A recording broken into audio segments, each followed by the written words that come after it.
Good day, everybody, and welcome to another edition of the Military and Foreign Affairs Network. I am your host, the voice of reason. Today, we have entered day 230 plus of the ongoing war between Russia and Ukraine. In the last 24 hours, we have seen a renewed wave of Russian missile and cruise missile attacks against Ukrainian forces and infrastructure. Additionally, it is now being reported that the Russian command of all forces in Ukraine have changed again. This time, an individual by the name of Sergei Surovikin. I really hope I'm pronouncing that right. Surovikin. Well, someone will absolutely correct me if I'm wrong. Sergei Surovikin. Very interesting a career if we look at General Surovikin's career. And it starts, let's see here. Well, he graduated from the Omsk Higher Military Command School, at which time, after graduation, he was assigned to a Spetsnaz unit in the Soviet-Afghan War. So he was in a special forces unit fighting in Afghanistan right from the time he gets out of the Russian military academy. In 1991, he was appointed a commander of 1st Rifle Battalion of the 2nd Guards Motor Rifle Division, and that's based just outside of Moscow. And he was involved in the 1991 coup against Boris Yeltsin. And he was actually brought up on charges which were eventually dismissed by order of Boris Yeltsin for some of the actions that he took against protesters. He then attended the Frunze Military Academy in September of 1995, and at that point, it looks like he was sentenced to probation for illegally selling weapons. And it looks like those charges were eventually dropped, and he continued on with service. And he then became chief of staff and commander of the 149th Guards Motor Rifle Regiment.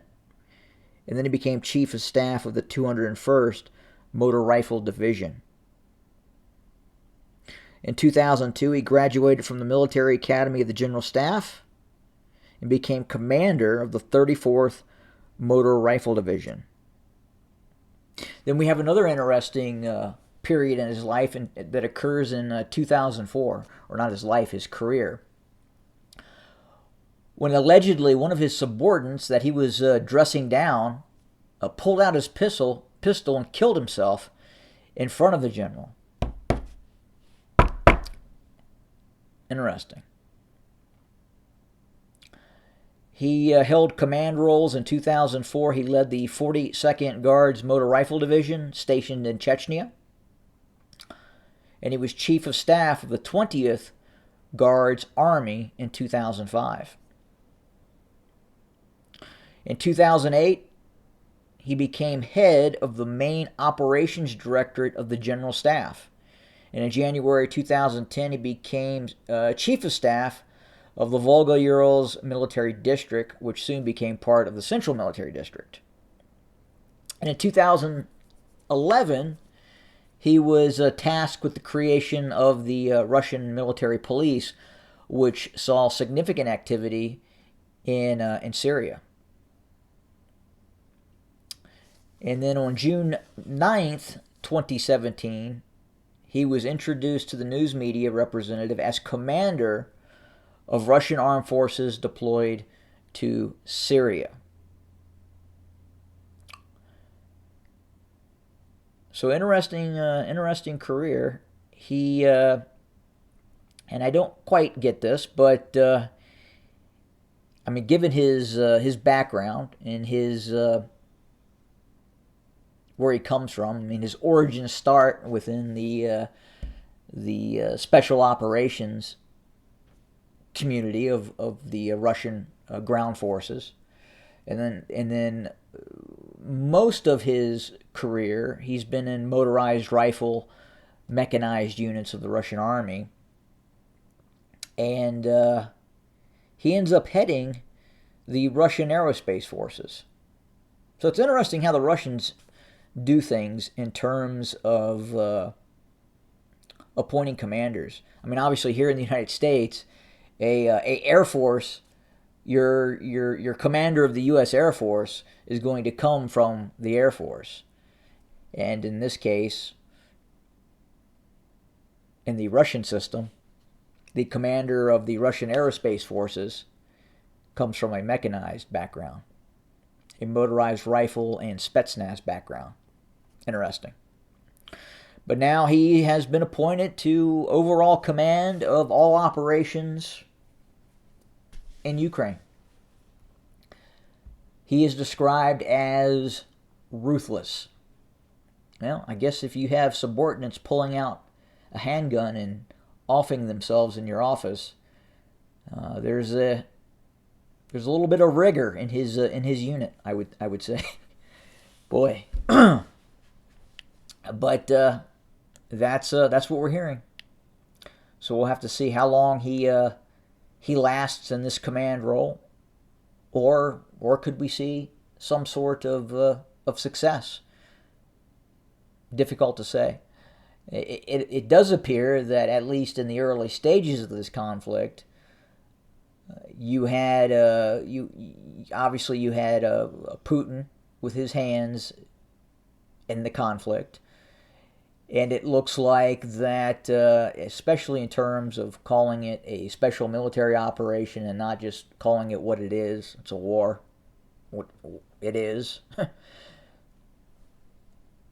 And then quite possibly these new cruise missile strikes that we've seen occur, it looks like the gloves are starting to come off. I mean, obviously we've seen some pretty kinetic activity by the Russians in Mariupol and some other places, but as I've talked about before, we've not seen all the capabilities that Russia has deployed in this conflict. And that is especially noteworthy, at least within the realm of applying pressure to Ukraine as a state. We just haven't seen the Russians apply all the pressure, and maybe it's waiting for winter. And I would imagine now, given the situation on the ground, we're probably going to see that pressure increase by Russian forces. And I think we're just starting to see that now. We saw shock and awe light. We saw the SBU headquarters get hit. We saw the headquarters of all law enforcement agencies in Kiev or in Ukraine get hit in Kiev. We saw some power generation facilities get hit. So it looks like the Russians are now going to try and turn off the lights, maybe turn off the internet, and probably start to target more command and control facilities within the Ukraine as well. But yeah, that's where we set for today. Not a lot has changed on the battlefield. Again, Kherson. It looks like the Russians have been able to stop the Ukrainians on the western bank of the Dnieper River. We're continuing to watch east of Zaporizhia, this area here, for a possible new Ukrainian offensive in the direction of Berdyansk and Mariupol. Why is that important? Well, if the Ukrainians are able to pull off a successful offensive, the likes of which we saw near Kharkov, in this area here, and the Ukrainians are able to break a wedge and cut off this land corridor to Crimea, it could ring the death bell for Russia's endeavors into Ukraine. But that hasn't happened yet, and we don't think it will happen. But that may be a operational objective, at least in this possible upcoming offensive, and it could be a feint by the Ukrainian forces to pull Russian forces from elsewhere. Hard to say. Fighting continues within the areas near Severodonetsk, around and north of Horlovika, and north of Severodonetsk as well. But again, not the same sort of rapid advance that we're seeing or we have seen by Ukrainian forces in a series of these two counteroffensive. The one in Kharkov was probably more successful in achieving goals than the offensive towards Kherson. That looks like it has been stalled, and the Russians have stopped that operation. And again, in all probability, we'll start to see the fruits of this mobilization start to show itself, start to manifest itself in the ongoing war. I do think that things are going to look a bit different January, February, March, as I've talked about before, than they do now. I think once Russia finally decides to acknowledge that it is in a war,